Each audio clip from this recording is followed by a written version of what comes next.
Welcome to the month of Gi-Une, 30 days all about gin. Shining a spotlight on those that'll make you grin. Fun facts and proper tastings and cocktails Friday afternoons. Discover many different brands and be influenced by me. Song for all. That's right, I am a song for all. Hello everyone, you are all very welcome here on this 14th day of Gi-Une, my annual 30-day salute to gin during the 6th calendar month. Now for my third product showcase this week, I'm staying in Europe and I'm taking my taste buds over to Germany. Now when I showcased an Austrian gin the other day, I mentioned that even though that there are countries that are not really, well, top of mind, let's call it, with regards to gin, many countries through Europe do have long histories with the product. Germany is absolutely one of these. Gin distilling in Germany dates as far back as 1640 when Königs Westphalia gin was established. And while that brand recently went defunct, gin production remains very strong in the fatherland. Today I've got Monkey 47 from Schwarzwald, Germany. And just for a sense of geography, it's located about midway between Strasbourg and Mannheim. So just to give you a sense as to where it's being distilled. Now I just said that Germany has a long history with gin, but I'm going to be upfront. Monkey 47 is not a traditional gin, really in any respect. And one could almost argue it's barely a gin, period. Now I say that not in a negative vein or to be unkind. Look, it's a distilled spirit that has juniper. So in the Book of Psalm for All, in my book, it is indeed a gin, right? Not saying it's not. But folks, it's a little bananas. Bananas can be fun though. This brand is nowhere near as old as Königs, as Monkey 47 was created in the 20th century. You see, it all started with Montgomery Collins, an RAF wing commander who was posted in Berlin in 1945, and upon arriving, looking around and seeing all the destruction of the city, it really kind of pained him. And he decided that he wanted to help rebuild Berlin, and he started by working on the Berlin Zoo. It was here at the zoo that he sponsored an egret monkey named Max, who would no doubt leave a lasting impression. Now in 1951, Monty left the RAF and ended up owning a guest house in the Black Forest. And it was here, being surrounded by pure well water, lots of different botanicals, and lots of juniper, that he got the idea to create his own gin. Right? And I say juniper because juniper was abundant in the Black Forest. It's a key ingredient in Black Forest ham. So, being British, loving a G&T, and drawing on experiences from time spent in Asia as a kid, his father was a British diplomat, Monty then used some exotic ingredients to really create something different. Now the story gets lost a little bit after that 1951 kind of time frame, but during some renovation work that was done at the guest house in the 1960s, a wooden box was found that contained some notes, some photos, a letter, and a hand-painted glass bottle with the words Max the Monkey Schwarzwald Dry Gin on it. Oh, and that letter? In that letter was the detailed recipe for the gin.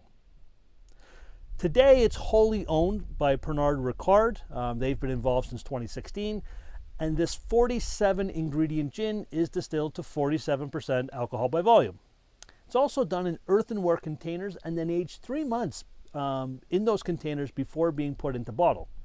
So exotic global ingredients that are used, as well as approximately 15, about 1/3 of the 47 ingredients are all sourced locally from the Black Forest. So time now to dive in and see how different this gin could be. Oh, and did I forget to mention that it's not a grain spirit that's used as the base distillate, it's molasses. Not grain, molasses. Did say it was different. Okay, so we're going to calibrate our nose. 3 little welcome how do you do's before we take our 4th sniff. So, hello there, how you doing? Nice to meet you, and now we're ready. Okay, Folks, there's a fair bit going on. Sweet floral, sweet citrus, some peppery spice, some baking spice, some earthiness, and then kind of in the distance is some juniper. It's in there, but it's not really dominant. Interesting nose. Like, it's not a punch in the face with the aromas, but it's not delicate, little bit of lemon and off you go type either. Very intriguing. Now we're going to have a taste. We're going to swish it around, coat those 5 flavor receptors that we have in our palate. Lancia.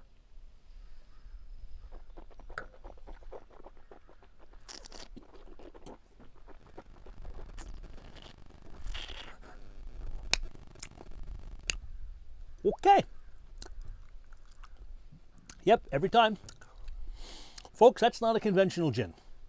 There is a lot happening at the palate. Not right away, but about 2 seconds after you've swished it around, things start to happen. You get some sweet berry notes. Makes sense, there's lingonberry in here. Dried berry, citrus, dried herb, lots of herb, oregano, floral, baking spice, clove, menthol, some pineapple, lavender, chamomile. It's also got a bit of a Buckley's cough medicine note, if you've ever taken that. Not offensive, and not the way Buckley's is, which says tastes horrible but it works, but Buckley's is a little bit aggressive, and this definitely has a bit of a medicinal note and does indeed take your taste buds on a bit of a wild ride. Long finish, still there, herbal. Yeah, not really tasting the juniper. It's kind of there, but again, this is not a juniper forward gin. Fair warning, it's also not a cheap gin. It's complex with extensive bespoke ingredients, and as such, it comes at a hefty price. Here in Ontario, the LCBO has the 375 milliliter bottle for $55.10, and it's even more expensive in Quebec at well over the $60 range. But it's a bit cheaper in BC at $52, and about $50 to $55 is the range across Canada. In the US, I'm seeing it online for around $45 USD, but again, keep in mind, in the States, that's for a 375 milliliter bottle. So a very interesting gin. I like it, and I think it's perfect for those who are a bit experienced at making cocktails, though, and that want to, color outside the lines with their mixology. This might send a novice gin drinker to the ER. So, especially for someone that is new to gin or really only sticks to those London dry styles, this is absolutely a try before you buy. And if you're new to, have some tonic nearby. Tomorrow, I'll be showcasing a North American gin, and I invite you to follow along on Instagram, Facebook, and YouTube. Oh, and please don't forget, very important, like and share my posts. So much that we have to talk about with gin. We got to let everybody know. Like and share, please. Until tomorrow, please stay well, be safe, and cheers from Song for All. I am a song for